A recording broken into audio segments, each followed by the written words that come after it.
And the darkness just keeps on going too. We have this. It says detailed findings regarding the AP investigation into how the U.S. tech firms enabled China's digital police state. This is a little different than the usual stuff that we continue to get fed. Because usually we get fed that China is the one that has all this technology, that they're using it against the Western world and they want to take us down and do all these things. You know, the whole U.S. versus China narrative that we continue to get fed and whatnot. But it seems to me that it's U.S. technology firms that have been helping China develop these things. And this is something that we've talked about for years on this channel. Is the fact is China is just as connected to the globalists as we are, and as Russia is, and as Europe is, and whatnot.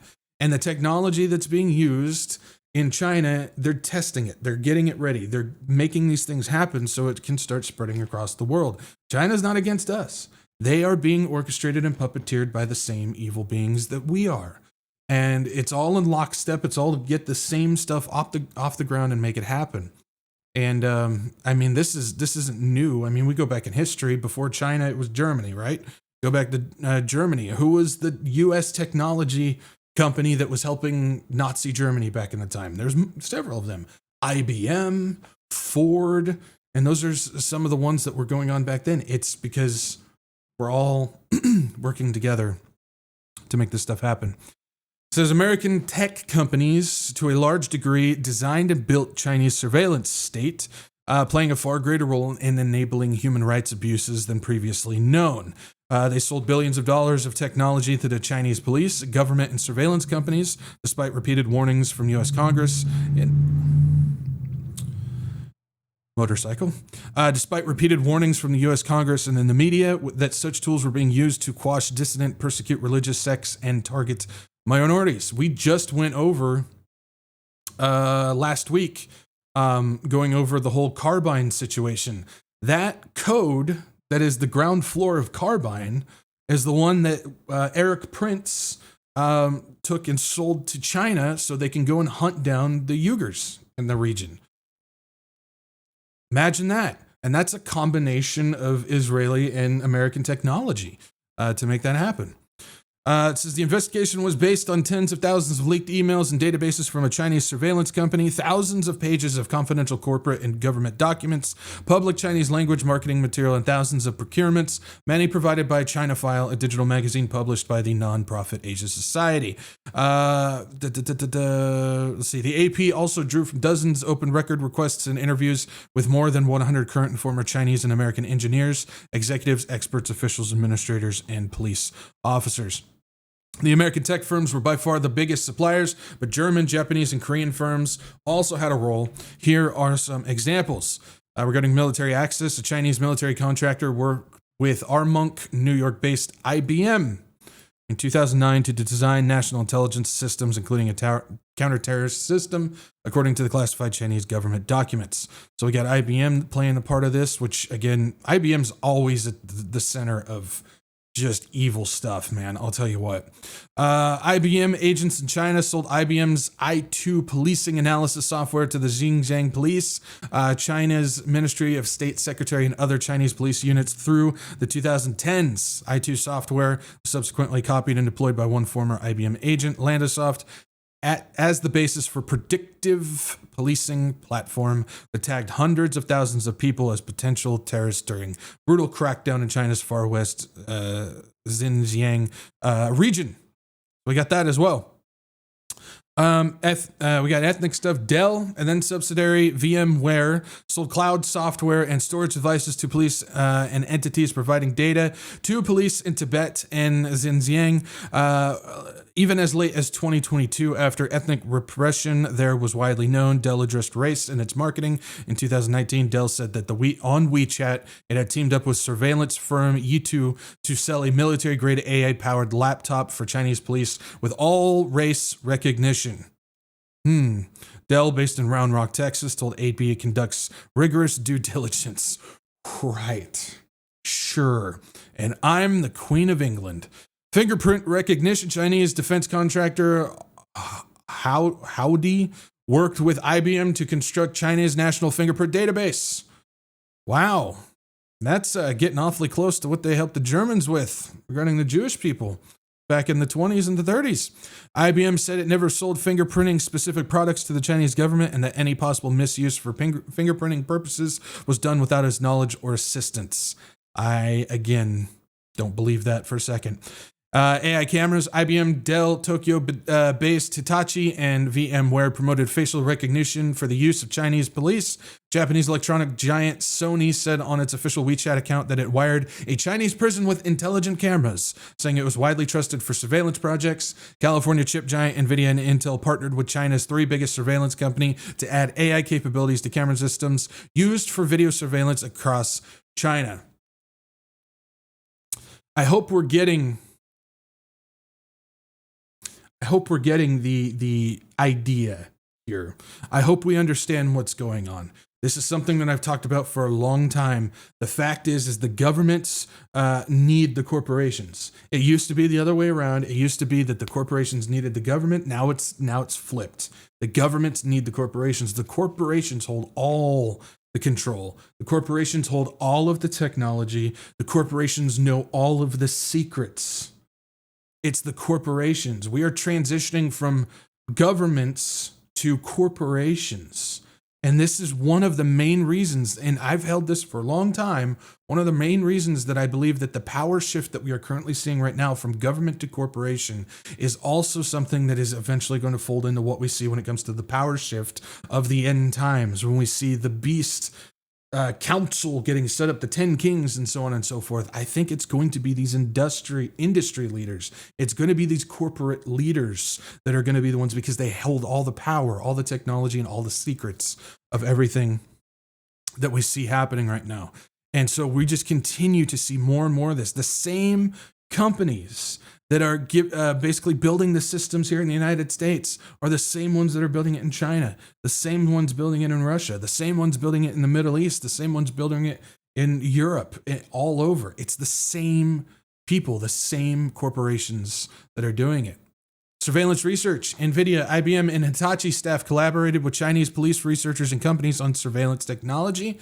NVIDIA said in a post dating to 2013 or later that a Chinese police institute used its chip for surveillance technology research. NVIDIA said it doesn't currently work with the Chinese police, but did not address the past. Shocking. And in 2021, an IBM and a U.S. Army researcher co-authored an AI video study with a Chinese police researcher working on a sanctioned company, according to a paper unearthed by IPVM, surveillance research publication. The U.S. Army told the AP that Chinese police researcher only worked on the paper after the Army's researcher had concluded. Okay. DNA. Chinese police DNA labs bought Dell and Microsoft software and equipment to save genetic data on police databases. In 2021, Hitachi advertised DNA sequencers to Chinese police, and police labs bought pipettes from German biotech firm Eppendorf last year. And until contacted by AP in August, Massachusetts-based biotech firm Thermo Fisher Scientific website stated that its kits are made for China's national DNA database and designed for Chinese population, including ethnic minorities like Uyghurs and Tibetans, and featured the work of a Chinese military police or a Chinese police researcher who discussed using Thermo Fisher kits to identify ethnic Uyghur and Manchu populations at a 2016 conference. Internet police. In 2014, VMware said internet police in cities across China used its software. And in 2016, Dell said on its WeChat account that its services assisted the Chinese internet police in cracking down on rumor mongers, essentially promoting censorship. Lockstep. An updated IBM marketing presentation said the internet police in Shanghai and Guangzhou used its i2 software with metadata suggesting it was from 2018. Encryption technology. Leaked government blueprints show Illinois-based Motorola provided encrypted radio communications technology to the Chinese police for handling sudden and mass events in Beijing. Of course, they did not respond for comment. AI drives. California hard disk giant Seagate and Western Digital, which most of you probably with computers have one of these two hard drives in your computer. And Tokyo-based Toshiba sell hard drives specialized for AI video systems for use by Chinese police. Just keeps going. Mapping software. Blueprints show that in 2019, IBM, Oracle, and Esri, the creators of ArcGIS, based in California, sold hundreds of thousands of dollars worth of software to build China's police geographic information system. And in 2013, HP said it sold digital fencing solutions to Chinese police. Such systems alert Chinese police even today when Uyghurs, Tibetans, or dissidents stray out of provinces, counties, or even villages. And guess what? That same technology is on us today. It's just they're not enforcing it. But the geofencing is absolutely something that we have all over the United States right now. If you go somewhere, they know it. And eventually we're going to have districts or however they're going to set it up where if you start going somewhere that they don't want you to, it'll flag and they'll take you. Simple as that. It's already there in China. Why wouldn't they do it here? Technology is already in place. Police gear. Chinese police patrol the streets equipped with foreign technology. Officers stroll the streets of Beijing, Motorola walkie-talkies, for example, while Korean electronics giant Samsung sells micro SD cards for police body cameras, advertising them as Chinese police trade shows in 2023 and 2024. Plus, you got Chinese state-owned Xinhua said it cooperated with German electronics giant Philips on China's first AI-powered 5G body police camera. IBM, Dell, California network seller Cisco, Seattle-based Amazon Web Services, Seagate, Intel, Thermo Fisher, and Western Digital all say that they adhered to relevant export controls, laws, and regulations where they operate. Eppendorf, Sony, and Hitachi declined to describe their business relationship in China, but said they respected human rights. Right. I think we kind of get the point of what this is.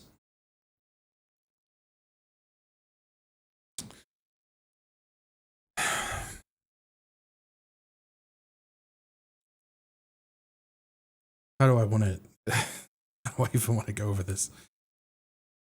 The fact is these corporations, these very few select corporations, are currently building a digital prison for the world, the entire world right now.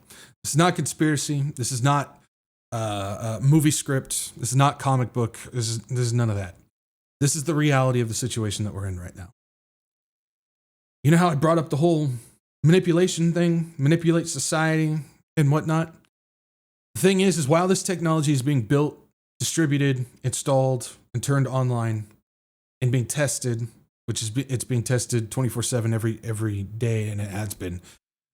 When they're doing this, they're putting things out, they're doing things in the world in order to manipulate society so they can test these systems and get them ready for live action.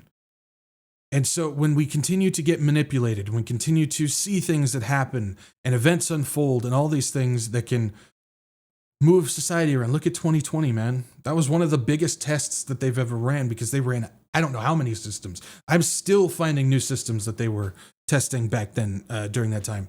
But they were testing people. They manipulated societies. They manipulated the entire world, the world societies, in order to see how people would react, in order to test these things and get them moving forward. And eventually that thing, I believe, is going to be used in some capacity when that beast finally steps on the scene. Now, thankfully for us who have Jesus Christ, we don't have to worry about that. We're not going to be here for when that happens. But the reality is when this technology is, they're not hiding it anymore. This technology used to be stuff that, you know, you were the tinfoil hat wearing crazy lunatic whenever you'd bring something up. Like, dude, can you believe they're listening to our conversations on the phone, man? Go back 10 years ago. Anybody who said that back then, the majority of the world would think you were absolutely insane. They're listening to our phones when we're talking. No, man, they're not doing that. No. That's nothing now to the average person. You can talk to anybody about that and they'll go, yeah, I know. But remember, see, the thing is they're not hiding the technology anymore. They are telling us what they are doing. They are building digital cages for all of us. And it's for the world. It is absolutely for the world right now. And this is definitely unfolding. and it's unfolding fast. And sticking with that technology, I've been warning that the online age verification digital ID system is coming to the United States. I've been warning for the past several years now. For those who have been around my channel, you know this is something that I've talked about. It's coming. It's coming. They're working on it. They're working on it. And we're starting to see a lot of individual states prepping this stuff and rolling it out. And we got this coming out. It says California social media age verification rules face no constitutional ruling until finalized, the Ninth Circuit says. Federal Appeals Court has upheld most of California's new restrictions on how social media companies interact with age unverified accounts, despite opposition from lobbyists and civil liberties groups. The law known as the Protecting Our Kids from Social Media Addiction Act, which is SB 976, targets algorithm-driven content feeds deemed addictive for children and introduces mandatory age verification rules set to take effect in 2027. NetChoice filed a lawsuit claiming the law goes too far. The organization argued that this statute intrudes on free expression, hands the government excessive control over lawful speech, and is so vaguely worded that it cannot be enforced fairly. The Ninth Circuit Court of Appeals, however, ruled that most of the NetChoice argument do not uphold at this stage. This law that they're wanting to put through in California is similar to the same laws that we've been seeing ruled out about protecting underage kids for whatever it is. Adult content. This is addictive feeds and scrolling habits and whatnot, or algorithms. And the idea is if it's an age unverified account, so it's an account that hasn't verified the age in some type of way, you have to verify that you're over a certain age in order for it to not be restricted. So what that means is you have to give over an ID, essentially creating a digital ID at that point where they can verify your age, and then they've got you locked in. It's the same stuff that we've been seeing like in Europe and Australia and all these other countries where they're starting to introduce this. So we've got California that's doing it. Dakota and Wyoming following right behind. Bluesky implements age verification in South Dakota and Wyoming. Anonymous speech is being traded for compliance, one state law at a time. Bluesky has begun requiring users in South Dakota and Wyoming to verify their age in response to new state-level online safety laws. Those rules are being sold as protections for kids, but the reality is forced everyone to hand over sensitive info just to stay online. Anonymous access is being quietly pushed out, replaced by systems that expect you to verify who you are before you can speak, share, or connect. Those in affected areas will need to confirm their age using options such as digital ID, payment card, or another approved method.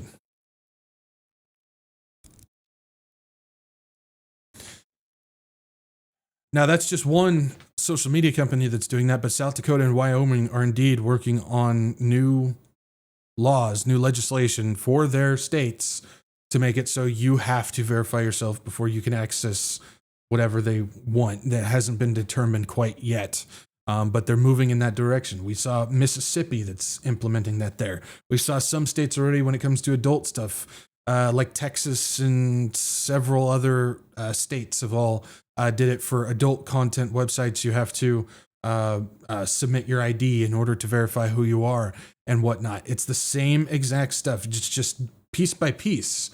Again, it's a different situation from Europe to the United States, but it's piece by piece introducing the exact same stuff that we're seeing over in Europe regarding this, but it's happening here in the United States under the guise of protecting the kids. They don't care about the kids. These are the same people that do things to kids, and I'll just leave it right there. But they know that the kids is a way to pull on people's heartstrings in order to make it happen. And it's just piece by piece. Piece by piece.